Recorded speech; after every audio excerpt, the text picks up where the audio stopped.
Dictation शुरू होगा 10 second बाद।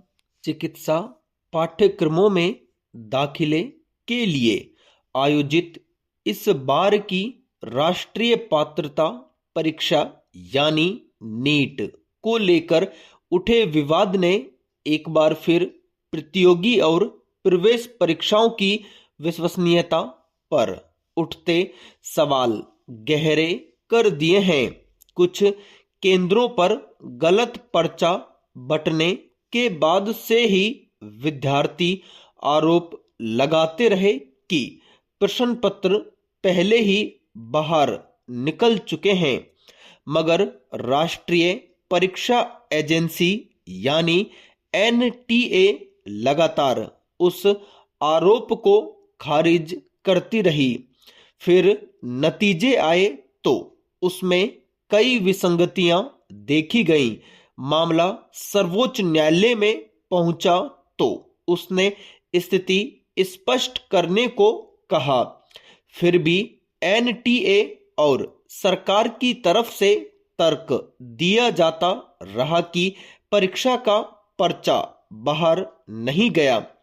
उत्तर पुस्तिकाओं की जांच में कुछ त्रुटि हो सकती है, उसके लिए एक जांच समिति गठित कर दी गई। विद्यार्थियों को दोबारा परीक्षा में बैठने की सहूलियत दी गई। अब सबूत सामने आने लगे हैं कि प्रश्न पत्र पहले ही बाहर आ गया था। पैरा इससे एक बार फिर एनटीए की साख धूमिल हुई है। इस संस्था का गठन ही इस मकसद से किया गया था कि यह पूरी पारदर्शिता के साथ और चाक चौबंद तरीके से प्रतियोगी तथा प्रवेश परीक्षाओं का आयोजन करेगी। इससे नकल माफिया पर अंकुश लगेगा। जिस तरह पूरे देश में नकल माफिया का जाल फैल चुका है और वे सख्त से सख्त पहरे में भी सेंधमारी करने में माहिर हो चुके हैं, उससे पार पाने में एनटीए को एक कारगर तंत्र माना जा रहा था।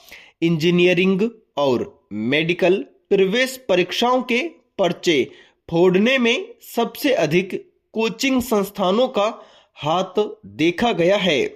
राज्य सेवा आयोग की परीक्षाओं तक में वे सेंध लगाते पाए गए हैं, उन पर नकेल कसने का अभी तक कोई पुख्ता तंत्र नहीं बन पाया है।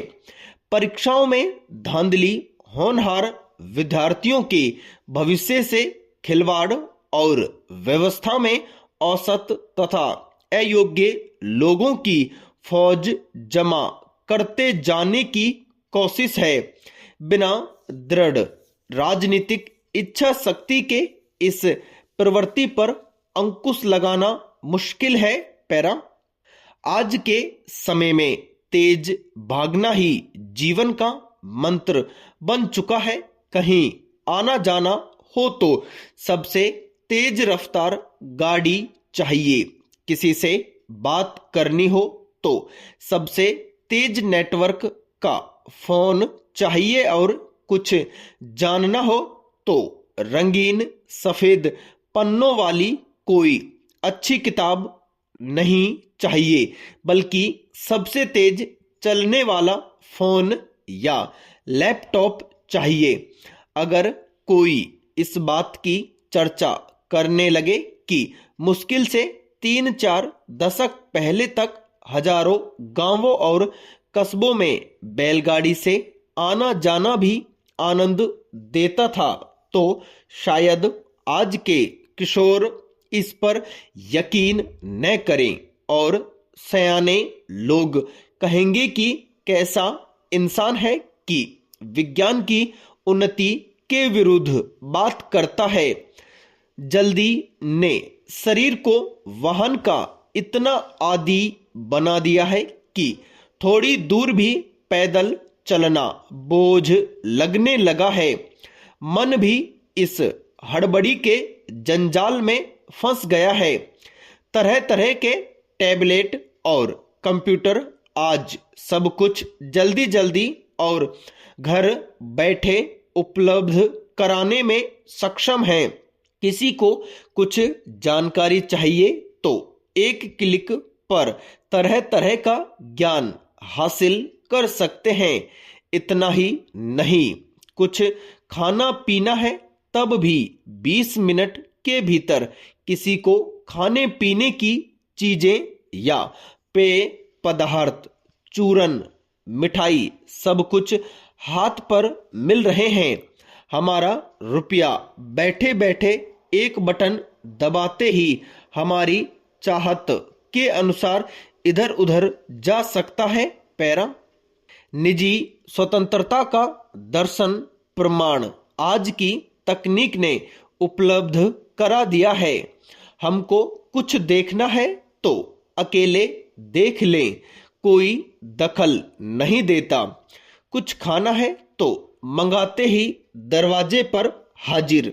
कुछ सुनना है तो कान में ईयरफोन लगाएं और अकेले अकेले सुने। निजी स्वतंत्रता के इस आभास में निजता का अधिकार कहाँ है, कुछ नहीं पता। पैरा एक जमाना था जब गांव गांव, देहात और शहर की कॉलोनी में भी रामलीला, नौटंकी कंपनी के रंग बिरंगे कार्यक्रम, कठपुतली के खेल या सर्कस या जादू के खेल सामूहिक रूप से देखे जाते थे। इन सब का काम ही पेशेवर ही था, मनोरंजन करना और धन कमाना। इन सब का एक बेहद खूबसूरत योगदान था कि सब लोग मिलकर इनका आनंद उठाते थे। समूह के समूह संग ताली बजाते और हंसते थे। इस तरह का भोग भी एक उत्सव बन जाता है। इसमें एक शानदार रंगत होती है। अब तो हाल यह है कि एक ही परिवार के 4 लोग खाने की मेज पर अगर कभी एक साथ बैठते हैं तो भी अलग अलग खा रहे होते हैं। सबके हाथ में स्मार्टफोन है, उस पर कोई वेब सीरीज देख रहा है तो कोई लूडो और कोई जुआ खेल रहा है। तकनीक का दखल कुछ परिवारों में इतना अधिक बढ़ गया है कि लोग न तो अपने लोगों के साथ गपशप करते हैं, न उनके पास बैठना पसंद करते हैं। पैरा जीवन की कुछ जरूरतें पूरी करने वाले उपकरण जिंदगी पर ही हावी हो गए हैं। सब कुछ ऑनलाइन है, अब कोई कुछ कर भी नहीं सकता। इन सोशल मीडिया उपकरणों से दुनिया भर के साथ संपर्क साधना आसान होता जा रहा है, इसलिए इनके गुलाम हम और भी सीमाएं तोड़कर आगे जा रहे हैं। पैरा इन दिनों फेसबुक और इंस्टाग्राम में बेकार की बातों और बेकार की पोस्ट से लोग आपस में कलह क्लेश भी करने लगे हैं। सोशल मीडिया पर 1000 मित्र हैं, मगर सामाजिक और भावनात्मक रूप से अकेलापन बढ़ रहा है। यह एक भयानक सच्चाई है। सारी दुनिया का तो पता है, मगर अपने पड़ोस और मोहल्ले की कोई खबर नहीं। आभासी जुड़ाव और सच से दूरी।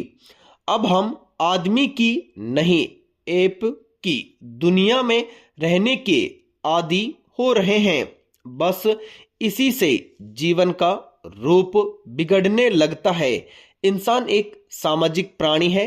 आज से 1.5 दशक पहले जब एप्पल कंपनी का आईपैड जारी हुआ था, तब कुछ उत्सुक तकनीक प्रेमियों ने उसके मुखिया स्टीव जॉब्स से पूछा कि उनका परिवार और खासकर उनके बच्चे इसे कितना पसंद करते हैं।